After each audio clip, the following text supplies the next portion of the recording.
Hello viewers, welcome in Mathines Modifier channel. I am Ravi Ranjan Kumar. Today we discussed about properties of circle. Circle के properties को हम लोग आज discuss करेंगे। पिछले videos में हमने बहुत सारे चीज़ों को पढ़ा था।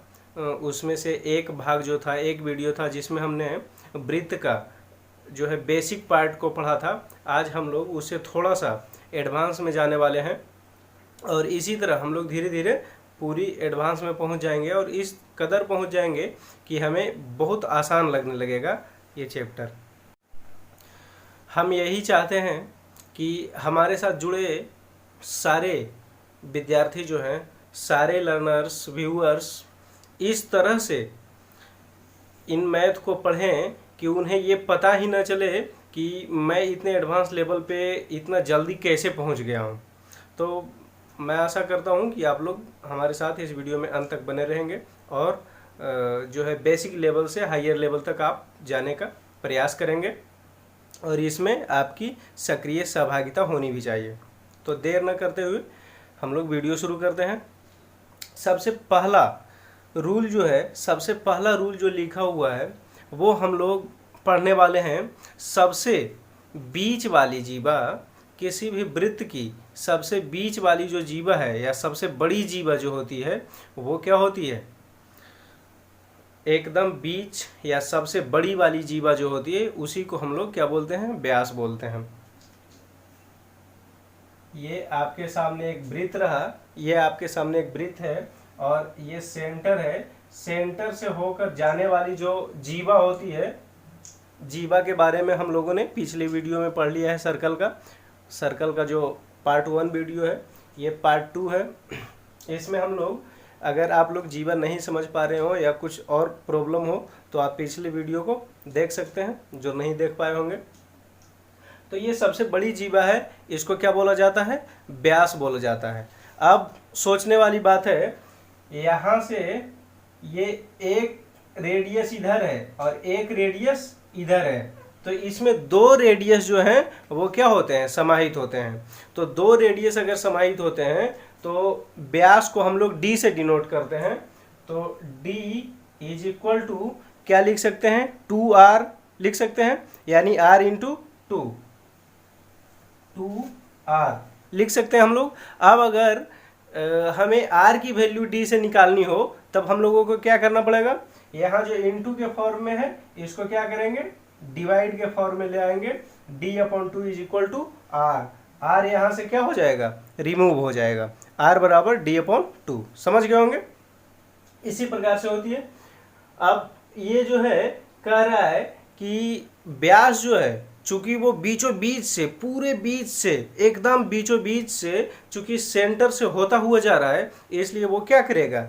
इस संपूर्ण वृत्त को दो बराबर भागों में डिवाइड कर देगा, पूरी तरह से बराबर भागों में, जिसे हम अर्धवृत्त भी बोलेंगे। क्या बोलेंगे? अर्धवृत्त बोलेंगे। ठीक है, तो ये पार्ट और ये पार्ट दोनों क्या कहलाएगा? अर्धवृत्त कहलाएगा। अब इसके बाद हम लोग थर्ड रूल देखेंगे। वृत्त के केंद्र से जीवा पर लंब जीवा समद्विभाजक होता है। वृत्त के केंद्र से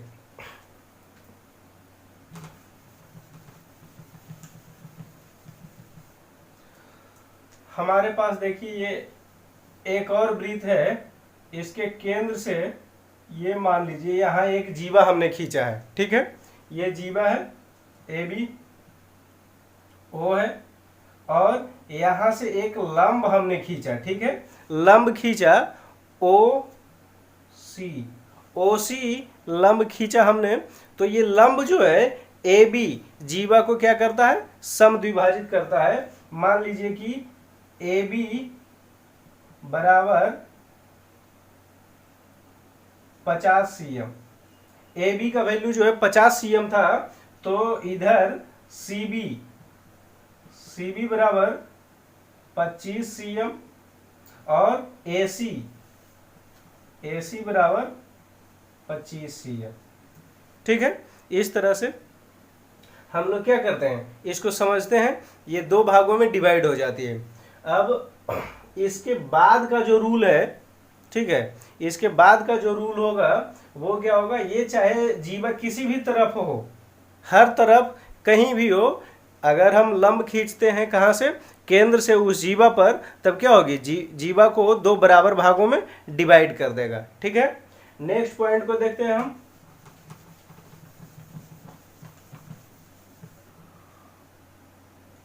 एक वृत्त की समान जीवाएं समदूरस्थ होती है। क्या होती है, समदूरस्थ होती है। एक वृत्त है हमारे पास, इसमें समान जीवाएं यानी ए बी, इसका 5 cm लंबाई है। ठीक है, ए बी बराबर 5 cm। दूसरी जीवा जो है सी डी, ये भी कितना है, 5 cm है।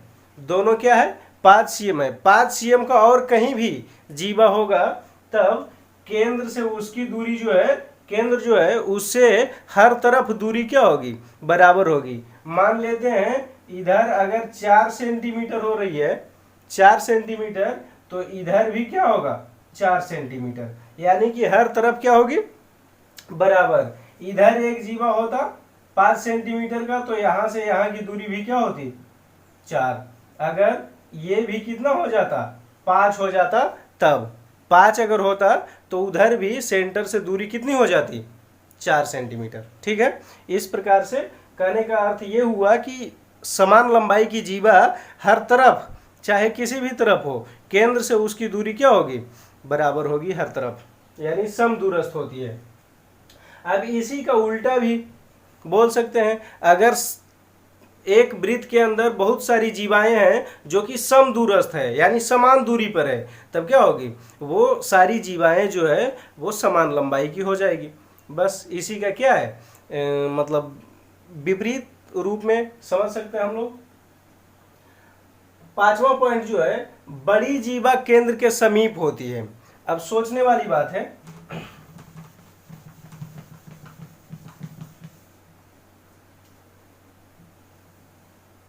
ये हमारे पास एक और वृत्त है, बीच में क्या है, सेंटर। हम अगर यहां खींचते हैं जीवा, तो जीवा की लंबाई आपको दिख रही होगी। दूसरी जीवा हम लोग केंद्र से थोड़ा और नजदीक करके खींचे, तब वो उसका साइज बढ़ गया, और नजदीक करके खींचते हैं तो उसका साइज और बढ़ जाता है। मतलब जितना नजदीक जाएंगे उतना साइज बढ़ता जाएगा। फिर केंद्र के ऊपर से होके ये सबसे बड़ी जीवा होगी, जो हम लोग पहले भी पढ़ चुके हैं। अब इससे ऊपर जाएंगे, यानी कि केंद्र से दूरी बढ़नी शुरू हो गई। केंद्र से दूरी बढ़नी शुरू हुई, इसलिए क्या होगी, जीवाएं छोटी होती जाएंगी। तो केंद्र से हम लोग जितना दूर होते जाएंगे जीवा छोटी होती जाएगी, और केंद्र के जितना नजदीक होते जाएंगे जीवा उतनी बड़ी होती जाएगी। ठीक है, और सबसे बड़ी जीवा जो होगी वो व्यास, जो कि हमने सबसे पहले डिस्कस किया था। इसके बाद जो है एक और बहुत ही इंपॉर्टेंट पॉइंट है, ये जो है बहुत सारे एग्जाम्स में बहुत बार पूछा भी गया है, तो आप लोग इसे ध्यान से समझिएगा। ये एक वृत्त हमारे पास और है, ठीक है। अब इसका ये है सेंटर, ठीक है। अब सेंटर से हम परिधि पर एक चाप खींच लेते हैं। ये जो है यहां से यहां तक का जो चाप है, ठीक है, यहां पर बिंदु ए, यहां बी, यहां ओ, और हम यही ए बी बिंदु से हमने कहा ले गया, सेंटर पर, सेंटर को मिलाया। अब यही ए बी बिंदु से हम एक एक रेखा और खींचे, और कहीं पर परिधि पर ले जाकर अगर मिला देते हैं, कहीं भी इस तरह से,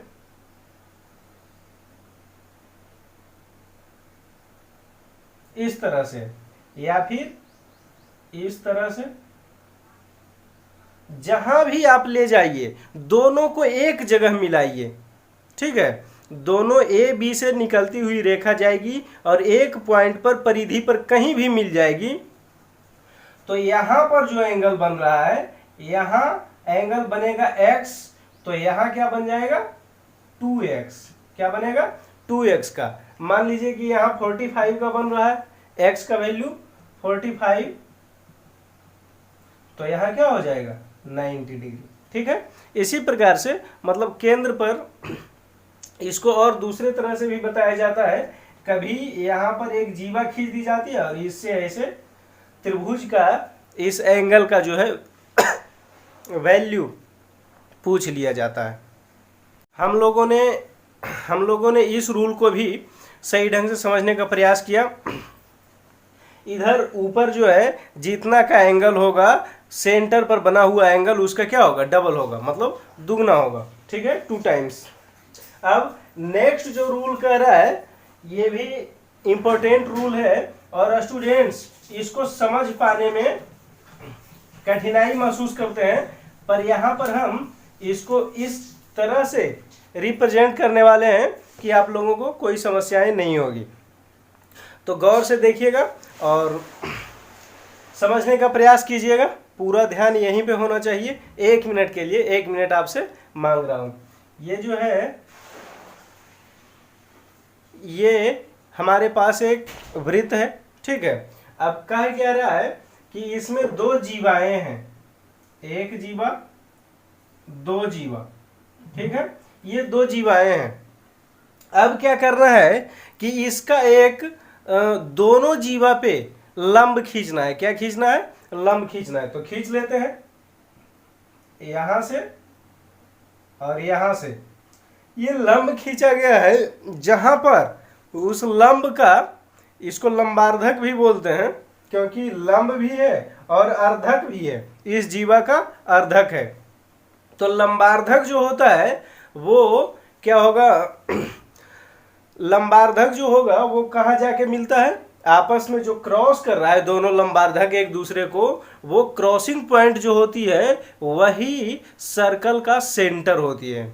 ठीक है, सेंटर ऑफ सर्कल उसी का क्रॉसिंग पॉइंट होता है। ठीक है, तो ये जो यहाँ क्रॉसिंग पॉइंट है this is centre of this circle. इस सर्किल का क्या है, सेंटर है। तो हम लोगों ने इस बात को भी समझा।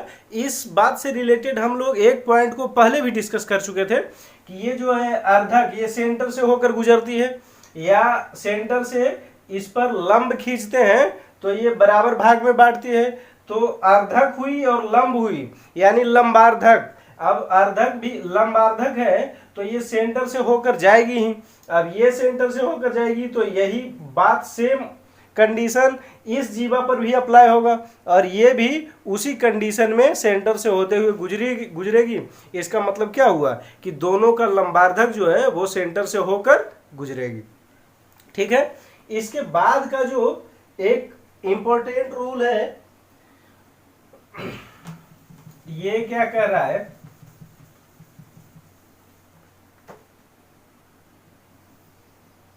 ये बोल रहा है एक CD जीवा है, CD ए हो गया यहां। ठीक है, अब क्या कर रहा है, AB लंब CD होती है, यहां B लिख देते हैं। तो AB जो है, AB लाइन जो है सेंटर से इस पे लंब खींचा गया है, वो क्या है, इन दोनों को 2 बराबर भागों में बांटती है। अगर 2 बराबर भागों में बांटती है या फिर लंब है ठीक है, दोनों एक दूसरे से अन्योन्याश्रय संबंध रखता है। अगर 2 बराबर भागों में बांट रही है मतलब क्या है, वो लंब है, या फिर अगर लंब है तो 2 बराबर भागों में बांटेगी। ये 100% फैक्ट पॉइंट है। ठीक है, ये हम लोग का 8वां पॉइंट था और अब हम लोग 9th पॉइंट जो है ये भी बहुत ही ज़बरदस्त पॉइंट है और बहुत ही अच्छा पॉइंट है, इम्पोर्टेंट है। बहुत सारे एग्जाम्स में इसे भी दोहराया जाता है, तो थोड़ा ध्यान से देखिएगा। वृत्त की समान जीवाएं केंद्र पर समान कोण बनाती है। वृत्त की अगर जीवा समान होगी तो केंद्र पे कोण जो है समान बनाएगी। उसी का उल्टा भी, अगर कोण समान बना रही है तो जीवा की लंबाई भी समान होगी। ये हमारे पास एक वृत्त रहा और ये उसका सेंटर है। ठीक है, वृत्त है और उसका सेंटर। तो ये जीवा जो है 6 cm का है। कितने cm का है, 6 cm का। और ये एंगल जो क्रिएट कर रही है ऑन सेंटर सेंटर पे जो एंगल ये क्रिएट हो रहा है ये मान लीजिए 45 डिग्री है। कितना है? 45 डिग्री। अब क्या है कि ये एक दूसरी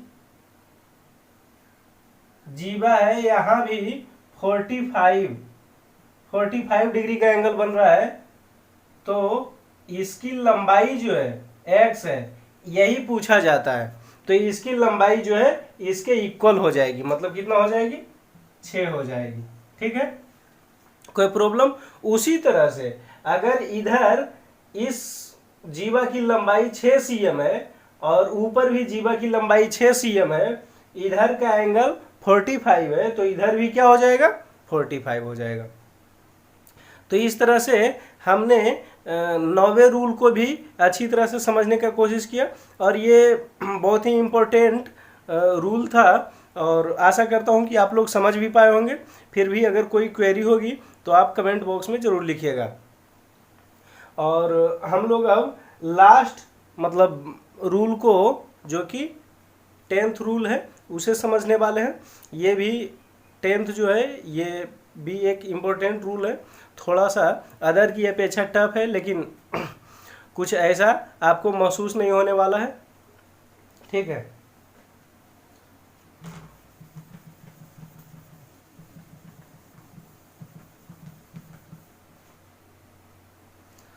दसवें रूल कह रहा है 3 असंरेखीय बिंदुओं से होकर अधिकतम एक और केवल एक, मतलब एक से अधिक की कोई पॉसिबिलिटी नहीं है।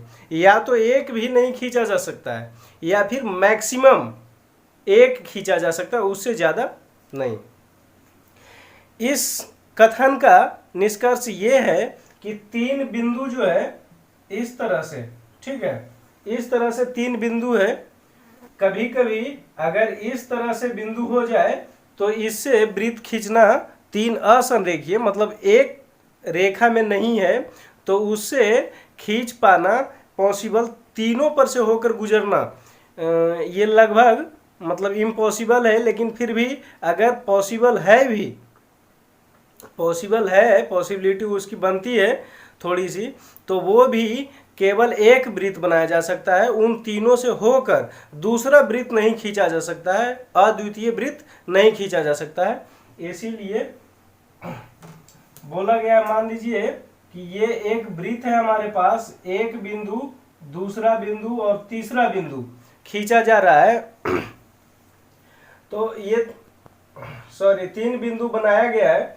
ये तीनों बिंदु जो है इस पर सिर्फ एक ही वृत्त खींचा जा सकता है। दूसरा वृत्त अगर हम खींचने का कोशिश करें तो भी वो अपने आप ऑटोमेटिकली उसी पर दोहराता हुआ चला जाएगा। तो हम लोग इसके अलावे कोई दूसरी वृत्त को खींच नहीं सकते हैं।